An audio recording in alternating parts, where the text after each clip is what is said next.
Cannot stress this enough. If you are in Joplin, please take cover. Notify. Large tornado on the ground doing massive damage.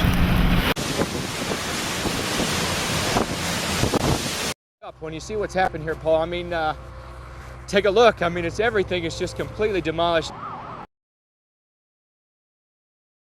Welcome back to the channel. My name is Ryan, and we're going to do something we've not done like pretty much ever before.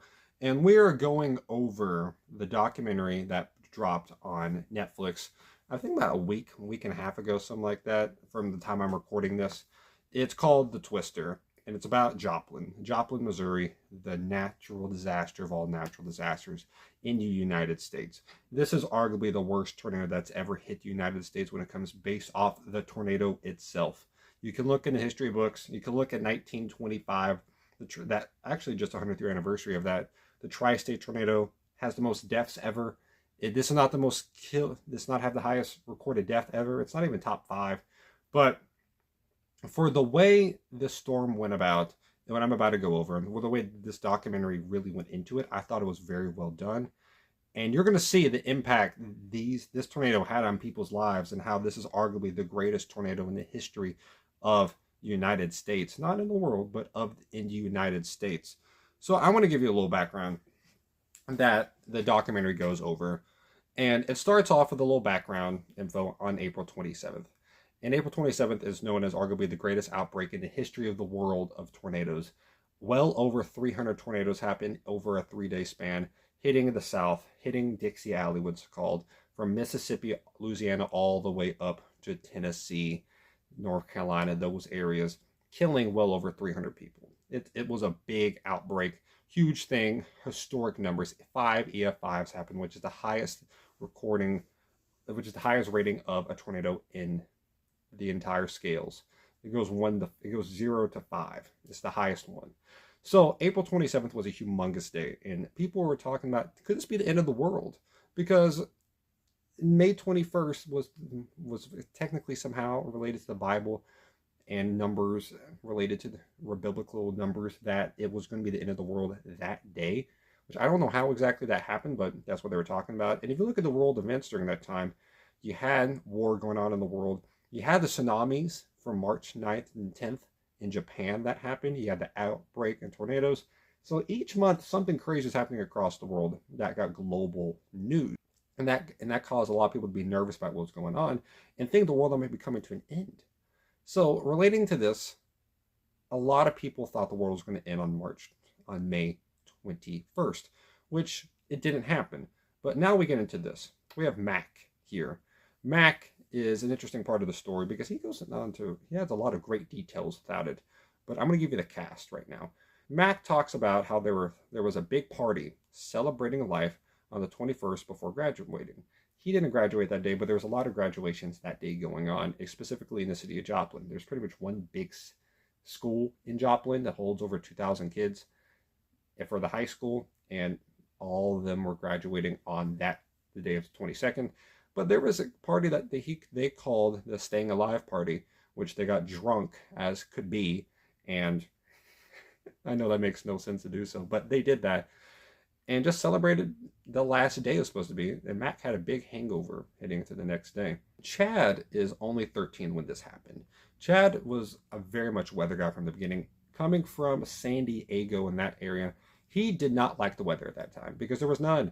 There was none in San Diego. But since the age of 9, he's been the kidcaster for the local news station. And because of that, he got really well known. So he sent out some messages, sent out some emails to people up in across the Midwest saying, hey, I want to figure out what this weather is like in the Midwest. I love tornadoes. Let me come out there and just see what it's like. And the only response he got was from a guy named Doug. He's the weatherman up in Joplin.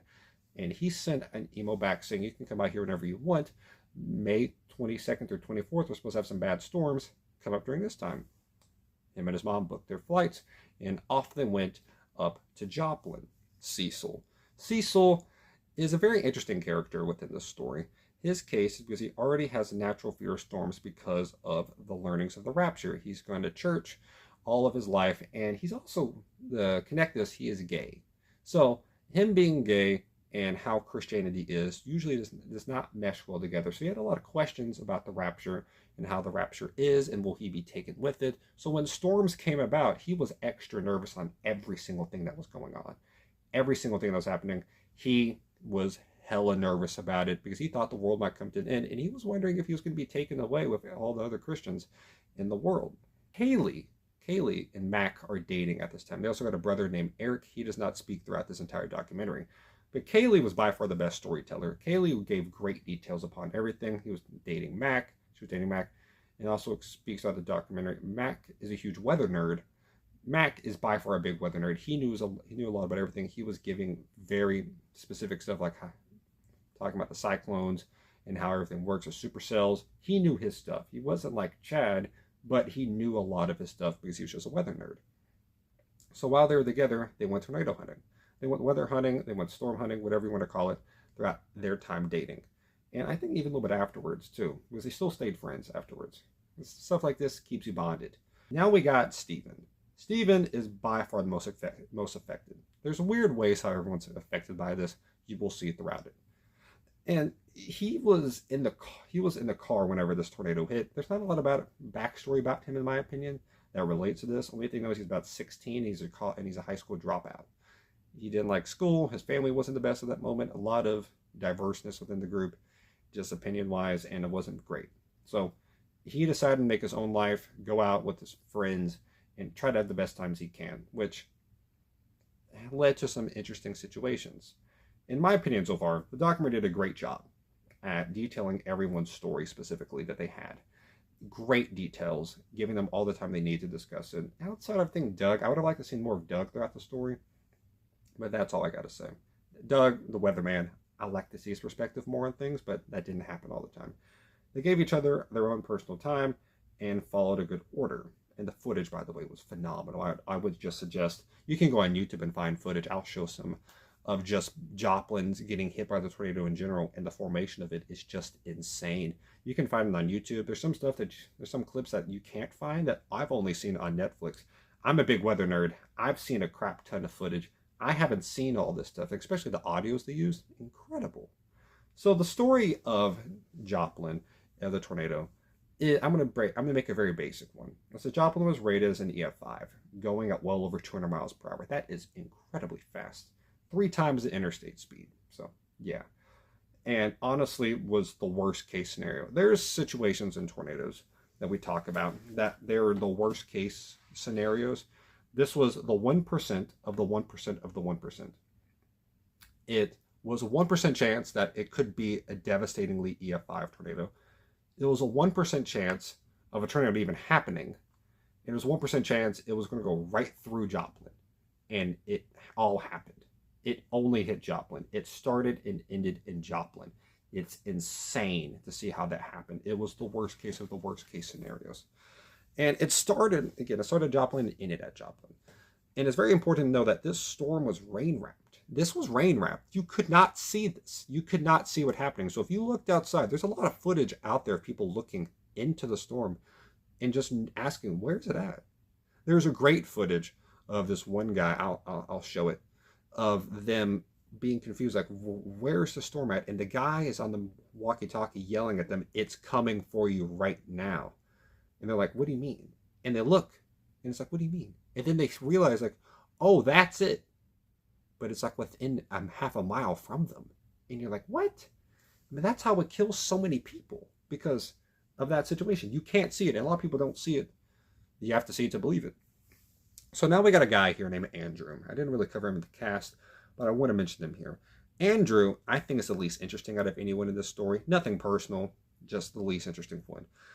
He was describing his graduation day experience. He's kind of the jock of the group. He's very well known within the school. He is the captain on the football team, wide receiver. You know how these things are. So he was describing his experience at graduation. He didn't really want to go there. His sister was like, oh, you got to iron your shirt. You got to look nice. And he couldn't care less.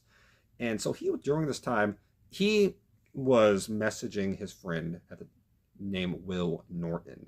Remember that name later on. Will Norton. And his dad warns Andrew afterwards, like, hey, watch out. There's supposed to be some bad weather coming through, possible tornadoes. Watch out for this watch out for this, Andrew. And he's like, okay, fine. His dad's an EMT, so it's him to say something like this probably means something a little bit serious. So he decides to just fly by everyone else, cut through the grass of graduation, and leaves once the ceremony is done. To let you know, Cecil reported on this day, and he talked about how bright of a day it was. It was very sunny, which is a very weird thing about tornadoes. Tornadoes, the more calm and sunny the day is before it, the more severe it can be. It really is weird. It's like the definition of the calm before the storm.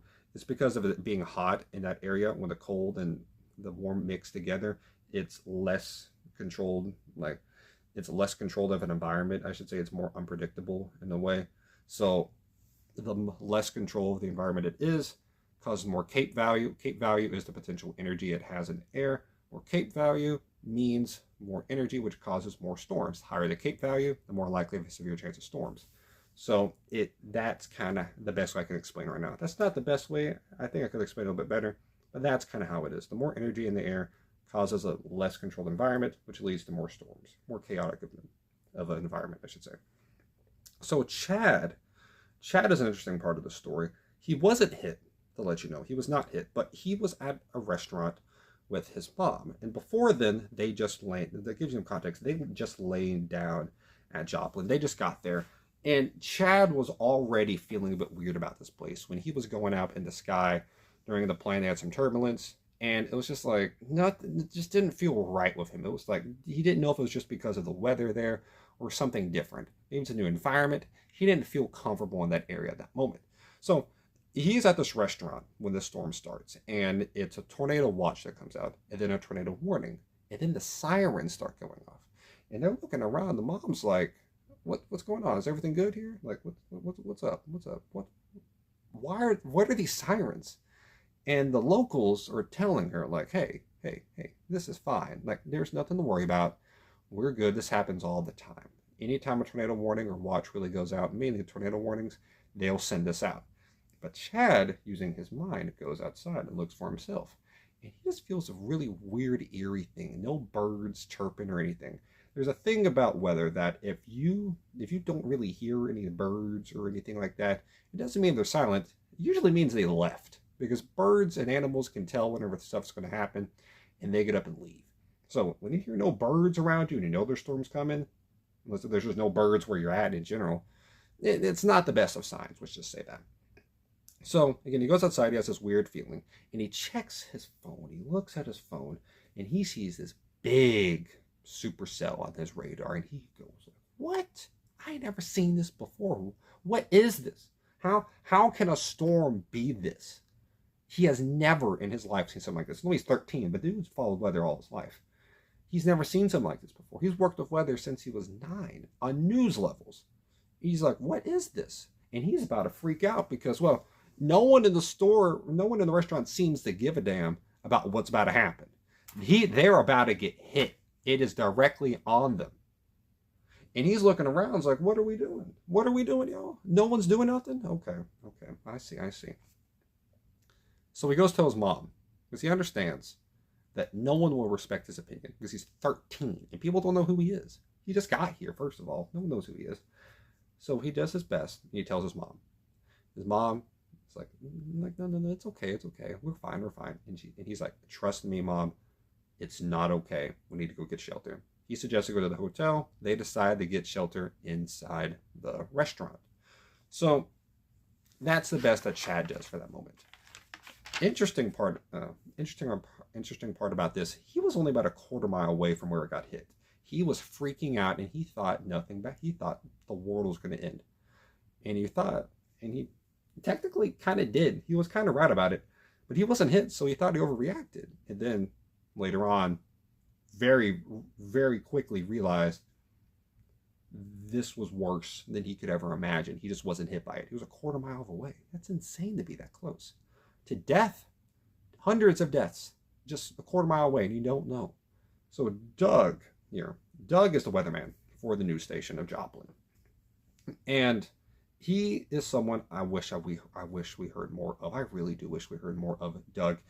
I think he gave a lot of good information throughout the time, And someone as a weatherman and someone as a weather nerd, I want to know what you're thinking whenever a storm like this happens. Whenever the big storms come through, I want to know. I remember I'm a part of South Tennessee. We had the Easter outbreak in 2020 come really close to here and pretty much up to here. And there was a tornado that was about to hit Ringgold, and the newscaster that was going on from Ringgold, and she showed a ton of emotion during that time. I want to see that investment within stuff like this. Moments like this, that brings me more into it because I understand how significant these storms are. Show that. And the best way to show it, in my opinion, is through the weathermen that have to tell every single person what they're seeing on the radar, helping them understand it, because a lot of people don't know how to read radars. This one guy has to tell everyone what this means, and then check the broadcast, and then check with the newscast. He has to follow everything around this. So this guy has the most important job out of anyone. I'd have liked to heard more of him. But he was talking about how fast this thing was shaping up. And to be honest, this thing was shaping up as fast as anything could imagine. This thing went dark like that. The skies went from bright to dark without it being nighttime. It's insane what happens. It's like a solar eclipse of some sort. But it's green. I don't know why the sky turns green. I've never learned why the sky turns green. I've seen it happen once whenever it gets bad weather. It just shows how crazy the weather is. If the sky turns like blackish green, that ain't good. That is not good. So he was looking out there trying to see the footage, right, of the storm, and he couldn't really see it because, well, it was rain wrapped. So he was kind of confused, like, what's going on here? And imagine you're a weatherman being confused on what you're saying, and you're a resident at a house. And you're confused too. It's like, what is this? And then he shows up this thing here that you think is the tornado, but he doesn't realize. And then he finally understands, oh, this is just rain wrapped that much. He didn't realize how dangerous it was until he understood where the tornado was at and how big this thing was because of it being rain wrapped. So the storm looks bigger than it actually is. And the storm is gigantic. It's a mile wide. So this is very, very, very dangerous. And fun fact, the other news station that was going on around this time in Joplin went off air midway. That is unheard of in situations like this. I don't care how big of a storm it is coming through. You see those hurricanes when people just stand in the hurricane and give a live weather report from like the Weather Channel? I remember the ones that happened in Florida. They just stood there and just reported it. They were like, oh, we're going to stand on the 3rd floor of this garage instead of the first one because this one's already flooded. Second one's almost already flooded. Third one has somewhat of a chance. Like, what? They went off air once the tornado was shown. And I'll show this. Now, it looks like this is a pretty powerful tornado. You can see that it was taking out those transformers. Absolutely. It continues to push off to the east in Joplin. A very dangerous situation. Once again, very dangerous lightning, some very large hail in store also. So continue to take cover from this storm. We can see that tornado on the ground from our tower cam. We are continuing to track that. It's some of the most insane footage you'll see. It really is. It truly is remarkable. But they went off air. They went off air completely afterwards. And they just left the tornado there. Like, it just shows the camera, then it just gets rain covered. Like, imagine that you're a resident and you're watching the news trying to figure out what's going on, and they leave you guessing what's happening. The only thing that's happening is this humongous tornado's coming through, and they leave the air. James Spain wouldn't have done that. He wouldn't have done that. The legendary guy in Alabama. I think, remember the one up in, if you, my weather nerds out there, Greensburg. The one up in Kansas, I'm pretty sure, Greenfield, one of those two in 2007. The guy was just telling everyone, gave great instruction what's going on. The guy in Oklahoma during back-to-back more tornadoes in El Reno, look that up. Great job just standing there under pressure, telling people what to do. He told people to leave. It was like, you will die if this hits you. Just no joke. This will die. You will die if it hits you, so leave. It's crazy to hear that. But that's why it's so important to keep people calm. Because if the weatherman and women are confused and heavily concerned and freaking out, what's that make you? You ain't no better than them. They know more than you. Like, that's just wild, in my opinion. And then Doug is trying to figure this stuff out, and his weathercast camera gets hit. So the two casts that's going on, one of them went off air, and the other one got hit. So now both people don't know what's happening. So Doug's gonna have to go off the radar, specifically that. And even the radar can't tell you how big this thing is. Again, this is the worst of the worst of the worst case scenario. I tell y'all. I'm gonna give you some context before we head into people who got hit by the storm specifically. I want you to understand this thing. I want you to really understand this. Think about this. This tornado killed 161 people. 161. That's absurd. Just insane to think about, in my opinion. By far, just insane. That's the most deaths we've had since 1947. If I'm a tornado. That was in Oklahoma. They didn't have well-built homes by that point. They didn't have that. We were just out of World War II. Like, that has how close, that's how long ago it was. It was over 60 years since we had a tornado that size. 64 years that killed that many people.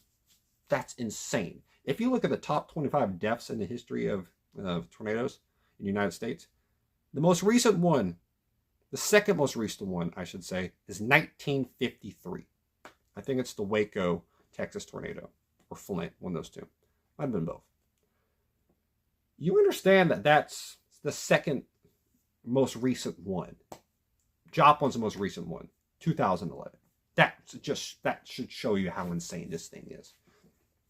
That shows you how significant the rain wrap tornadoes are. There were well over 30 F5s during this time span from 1948, 47 to 2011, and none of them were close to this point. None of them were close. None of them have a death total within, I think, half of that. Half of that. I think maybe the closest one since then that was this close was Mayfield, and that was 58, which is actually 2021. That should have been an EF5, which is somehow not an EF5. We got some problems about that, but that's a whole other video. And it was a mile wide. I want you to know it's a mile wide. That's absurd. That's 5,280 feet. And the damage cost $2.8 billion. Round that into, you actually translate over to today's standards, that's $4 billion. That's insane. That's $2.8 billion in 2011. That's Obama time. That's Obama's first term. Like, that's ridiculously high amount, especially for a tornado. What? This ain't a hurricane. This ain't like Hurricane Milton or Katrina or anything of that. No, this is a tornado. That's absurd. That's unheard of. It's the most expensive tornado ever. And it lasted 32 minutes. You might not be thinking 32 minutes is that long. We're 22 minutes into this video. That's 10 minutes more is how long this lasted. That's a decent amount of time. And it caused damage for 13 miles. That should show you how insane this thing was. So that's the context I'm going to give you on this. Now we got Cecil. So Cecil was working at, I believe it was in an ice cream shop or a yogurt place, something of that nature, when the tornado hit. The store, he went out to the storm because his manager was telling him, like, hey, you got to go out there, got to get these tables in because the storm looks pretty bad. We got tornado warnings, we need to come inside. And he's already kind of nervous on this day because of all the potential it has. Because this tornado was not just out of the blue. They were given a 15% chance of a tornado. And you might be surprised, like, what's only 50% chance? 2 weeks ago, we just had a tornado that was rated 15% chance of happening in the Midwest, and it caused a complete and utter outbreak in the Midwest, also in Missouri, too. Everyone who passed away in that, may they rest in peace. I think it was 42, which is ridiculously high. Again, and that's not even that's barely a fourth of what this one did. So he goes outside and he looks around and he's looking up and he realizes this is a black sky. There's a lot more of a black sky right over there. So Cecil is freaking out at this point. He's a teenager. He doesn't know crap ton. He already knows, like, the whole thing about the rapture. He's already freaked out about. And he sees this big black cloud coming in. He's never seen something like that before. And he starts panicking like crazy. All hell breaks loose. He's yelling at people, you're gonna die if you stay here. You're gonna die if you don't get in shelter. He's pointing at people, you gotta get down here. You gotta go. We're gonna die if you don't listen to me. And that's a very good way of commanding. You can yell, you're going to die, but if you're going to say you're going to die if you don't listen to me, that causes a command that's something you cannot comprehend. And the family there's a family of 7 there, and says, I'm not going to die here at a yogurt place with my family. I'm not going to die in a yogurt shop. Immediately, black is the entire building. Lights go out, just like that. And now it's like, oh, no, that ain't good. Lights go out completely. So now Cecil's the best one who knows this place because he works there. He's telling people, you got to go here. You got to go here.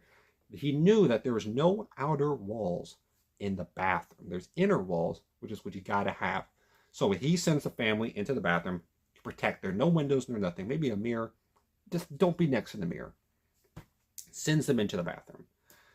Cecil is like, oh, what's happening for me? What do I got to do now? There's a storage closet. Cecil looks at it. He understands. There's 2 outer walls. There's 2 outer walls. This ain't going to work for me, man. I got to go somewhere else. Cecil just steps back into the actual place of where he works. And he just lays there. And he's just like, he's trying to cover up the best he can. And then he has this mind going, thought going through his mind of this might be the rapture going on right now. That must be a really weird feeling. Think in your mind, is this the rapture or is this just a freaking huge tornado? What is it? And in a time of confusement, Cecil decides to let go of the shelter, of the object that he is holding onto, the structure that he has, he lets go of. To say, of God, if it's time, take me home.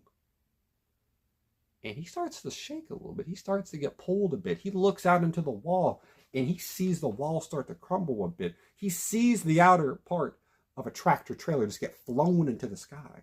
Just get flung, shot off. But he doesn't go with it. He stays. He doesn't get flung off. The store survived. He got beat up, but it survived.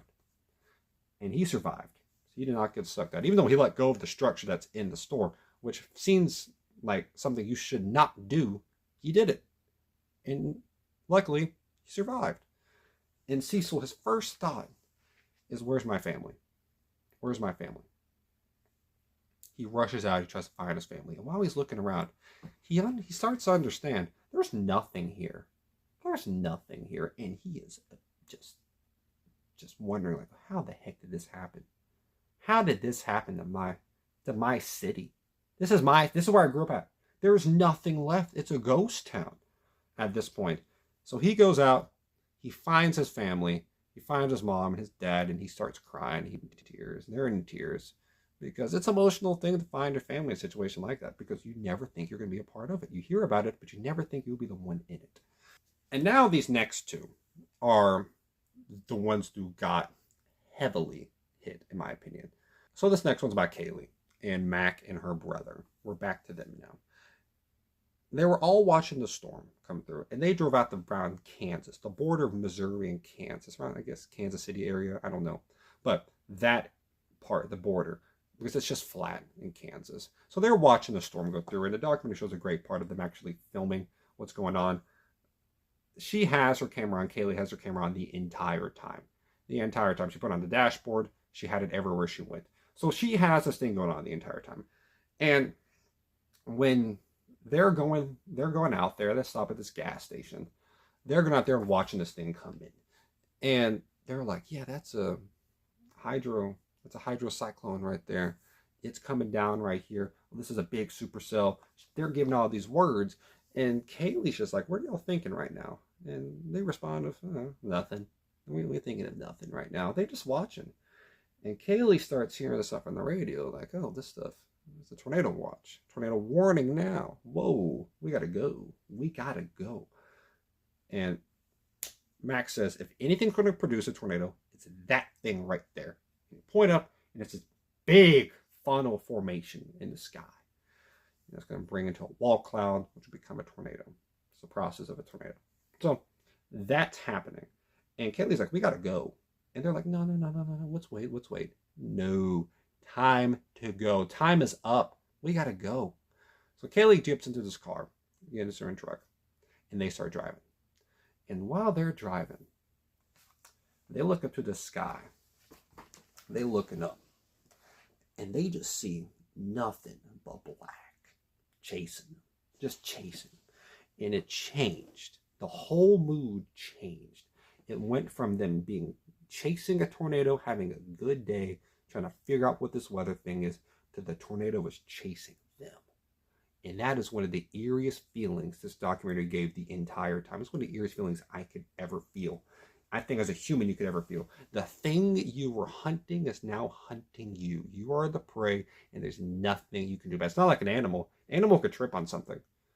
A human could just miss its shot. Like, it could just miss its shot. This thing ain't gonna miss. This has 100% clip, and it's gonna air everything out on you. What are you gonna do about it? You gotta go. And that's what she did. She put the pedal to the metal and just sped off. She went off, flying down the road. And again, she kept her phone on the dashboard the entire time. So the audio starts picking up, and you hear Mac and Eric's voice. They get very restless. They're confused.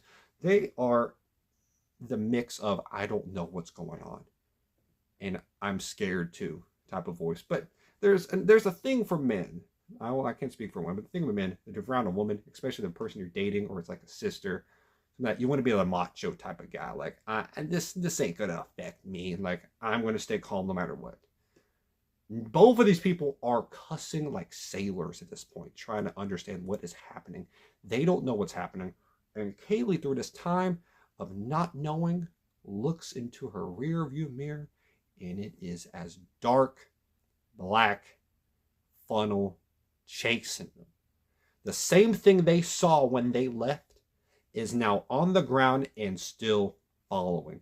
Being a mile wide, with it being rain wrapped, makes the storm look 3 times bigger than it actually is, probably. This is going on, and they're like, we gotta go. We have to go. And in a time of just confusement and just panic, Mac yells out, we gotta get to shelter. Let's go to the Alps. Alps is like a gas station area around here, a little convenience store.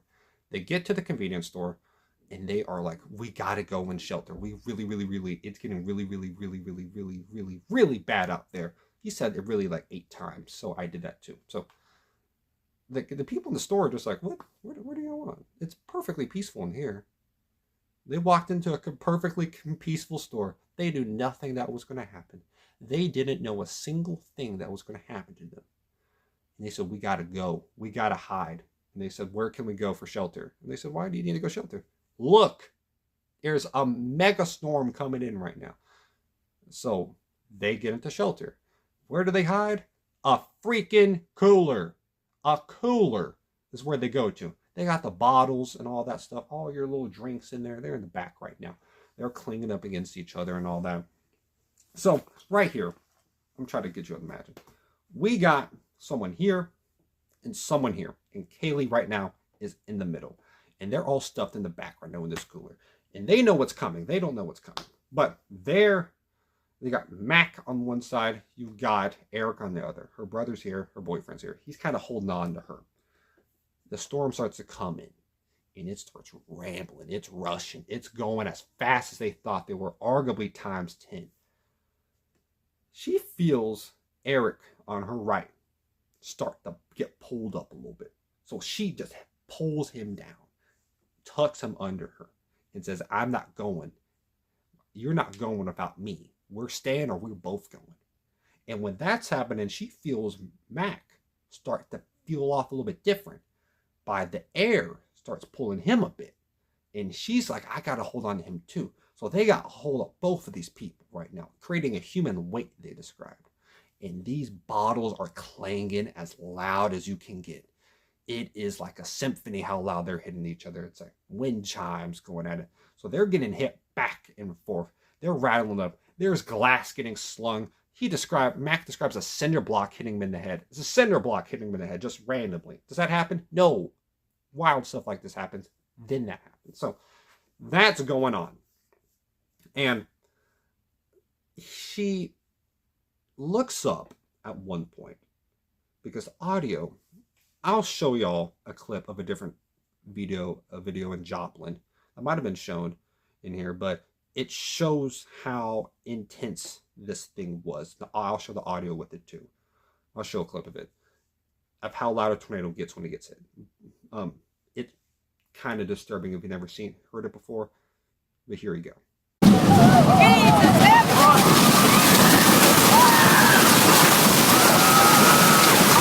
Yeah, so that's dangerous, as all living hell, all things the world can be. That's hell on earth, pretty much. So Kaylee is in this time of complete panic of we're gonna die mentality.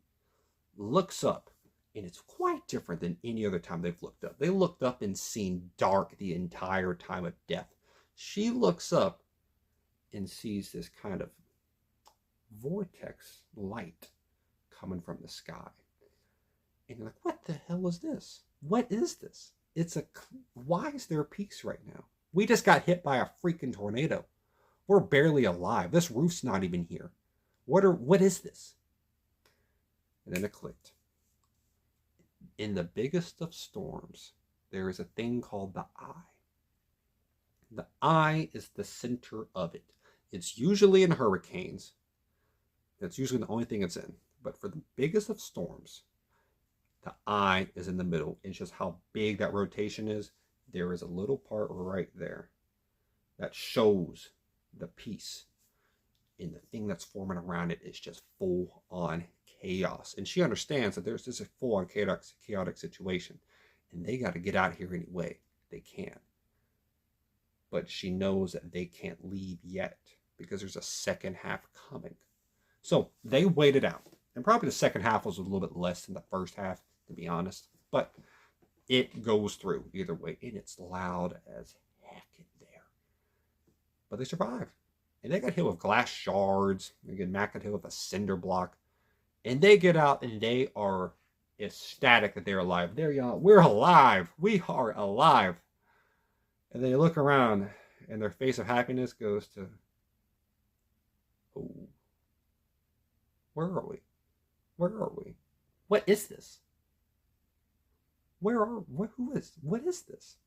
Nothing was left. Same way Cecil described it.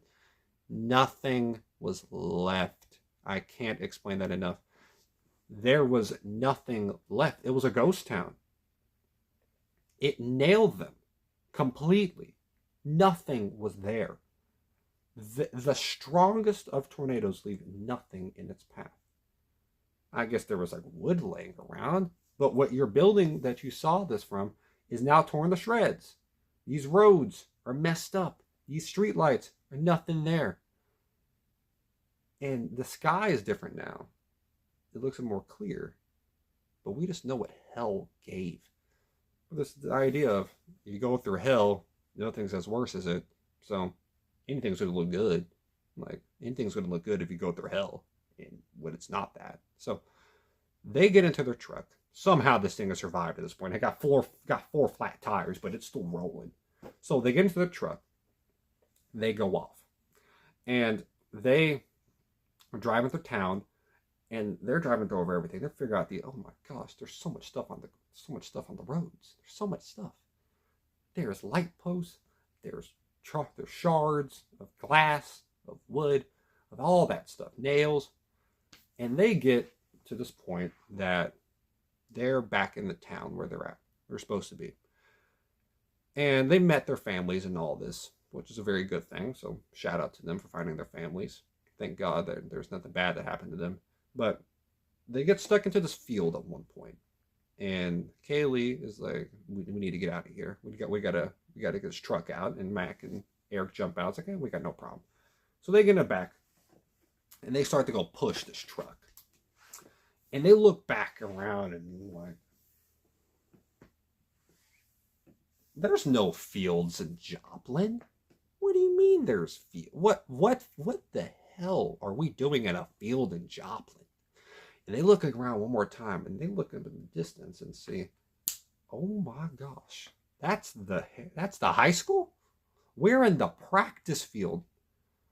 We're in the practice field for the football team at our former high school. The high school is ruined at this point. There is nothing left of it. Nothing left. It's completely destroyed. And they're in shock. They're in complete shock at this point of what is this? What did this thing do? We don't know where we're at. And we lived here all of our lives. They know like the back of our hand, these paths. They don't know what they're at. They don't know where they're at. It's insane. That's not the worst story. Stephen. Stephen is driving with his friends. He's around 16 at this time. I think I told you all that earlier. And since the storm was rain wrapped, they couldn't tell where it was going. So his dad sent him a message like, hey, these storms are coming pretty hard. Watch out. And he's like, okay, fine. It looks bright out here. No problem. But we talked about earlier. Storms come really fast. And the seriousness of ones can happen even faster than you can expect. So within 2 minutes, he says, darkness ensues in the place. So they're driving and they feel the wind start ramping up. They see the wind start ramping up. And they're like, okay, we can keep going. And then hail starts hitting. And then a tree falls on them and the car still keeps running. Somehow it keeps moving. And it's on them at this point. They said the tree's on them and they still drive. And now the windshield's completely busted and they're driving blind.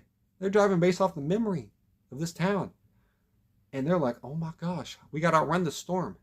But with it being rain wrapped, they couldn't tell that the storm was right there the entire time.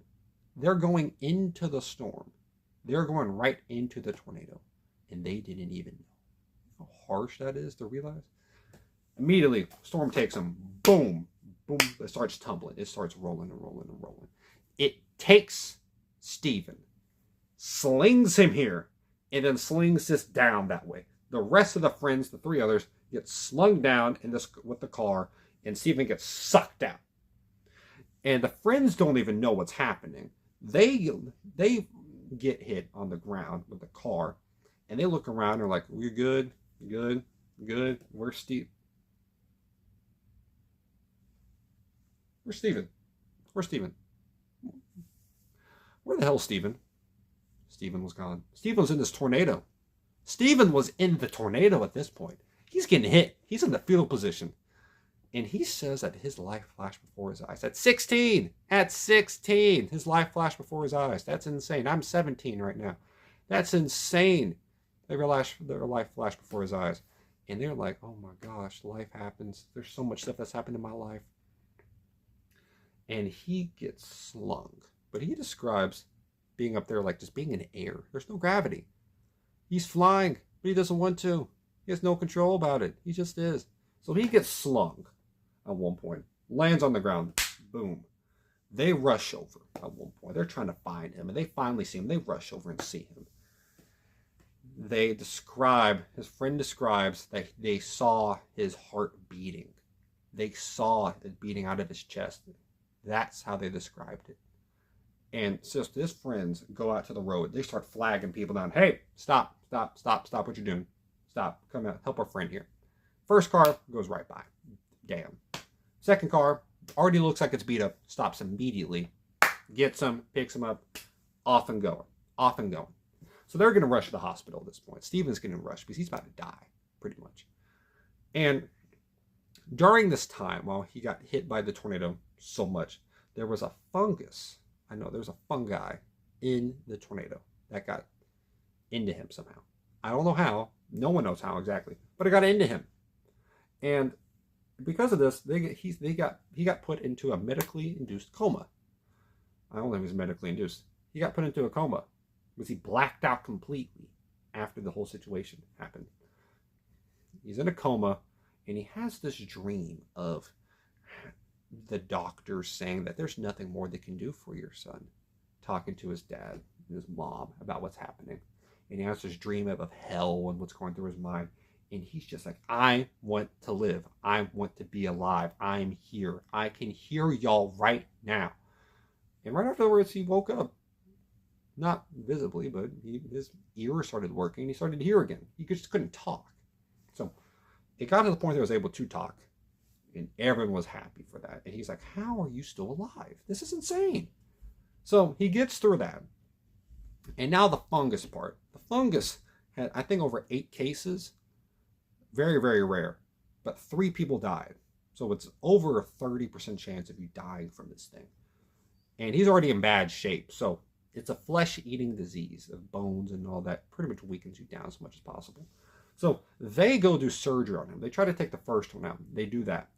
Nothing else leaves, though. So they have to go replace. They have to go take out every individual part of this fungi. They take away a nipple. They take away part of his throat, his ribs, all that torso part. Anything a part of it, they take out. And Steven doesn't, he remembers what's happened, but it's like, what's going on? How bad in shape am I? And they're like, yeah, you're in bad shape, bro. It's like, this ain't good. Because he was pretty much paralyzed from the beginning part. Was when he landed, his friends saw him and they're like, why am I on the ground? And why are y'all up there? Why are y'all walking? I'm not. This ain't good. So he immediately knew something bad was going to happen. His friends he talked about his friends crying when they saw him in the hospital after he woke up. Was how happy they were. And he's never seen his friends cry. You've probably never seen your friends cry either. Unless if it's super severe. That was a very super severe situation for them. Very much understandable. So he ends up surviving this entire thing, which is insane. Insane. And Stephen is now pronounced to the entire world as the Miracle Boy. Because he got thrown in a tornado, got this very rare fungus that almost kills anyone, pretty much everyone he gets. And he's 16, and dude's still alive? What? Huh? How? He has this big, kind of scar right here around his chest, down to his stomach from where it got surgery. It's like, what? How is he alive? But he is. He is, incredibly so. And Steven's dad and his mom were so happy to see him. And he talked about how great it was having them in there with him, knowing that they were together and actually cared about him still. Because they were divorced at that time. Showing how much they really cared about him. It was a phenomenal thing. And it shows the support that a kid needs during the time of anything going on, chaos. Knowing that your parents are there, that gives them most comfort. So, yeah, it's a very important thing, though. And he also went on, and it's incredible, he went on to have 4 kids and a wife. He's 30 right now. He could have more. Dude's a beast. He became the family. He's raising the family that he always wanted to have. Shout out to Stephen. Incredible story. But now we have this one. Told you about Andrew to remember one guy, Will Norton. Will Norton was the most popular person in their school, pretty much. He was the most popular person mentioned in this entire documentary. He had over 1.5 million views on YouTube combined. He had over 20,000 subs on his channel. And he was beloved by all of his fellow classmates. Very beloved. The dude was a great energizer. He was talking, and Cecil talks about how Will had a full scholarship to a film school. The film school. And because of that, Cecil started thinking about his careers and what he wanted to do in his life. And went on, and it just helped him out. So Will was in this situation that he was driving during the tornado. He was trying to get home, and he actually ended up dying from the tornado. He got ripped out when his brother, I think it was his brother or someone of his nieces, or it was uncle or cousin. It was a dude who held on to him, one of his family members, who held on to him while he was getting ripped up, and he got sucked out the sunroof. And crazy enough, he was actually saying scripture during that time. Keeping your faith till the last second is one of the most honorable things a human can do, especially as a Christian. Very impressive, very honorable on Will's part. And it's very weird foreshadowing this is going to be. It's going to sound really weird here, but you can look this up too. May 12th, 2009, Will Norton made a video on YouTube that is called I Nearly Died, which is directly talking about how a severe storm almost killed him. At the end of the video, it's a 4-minute video, it's not long, it says, I'm never He says, "I'm never driving in weather again." Gosh, I'm done. I am done. I'm never driving in weather again, ever. Whoa, that feels weird. He says, "I'm never going to drive in the weather again." He's probably jokingly saying that. But who knew 2 years, almost exactly later, that's how he would die. It's crazy foreshadowing. Insane. Let's talk about the aftermath of everything. Just about the tornado in general. Everyone who was able to do anything went out and tried to help. Talking about Andrew earlier, showed him being an EMT, going out to do what he was doing. Very good job helping out the community in that room. Yeah. And they showed a clip of the weatherman, one of the weather people from the channel, actually crying, watching the destruction of the city, which shows, shows how severe this entire thing was. Reminiscent of what we saw last month in, in Tuscaloosa. It's tough. He's seen hurricanes, he's seen fires, he's seen an April 27th outbreaks, and he was crying over this. That showed how severe it was to the entire city. Like, this is insane. This is not okay. And Max said that they almost got lost in their own hometown during this time of like, we don't know where we're at in our own home. That's a very uneasy feeling to have. And nothing ever looked the same. The whole school and everything was completely ruined.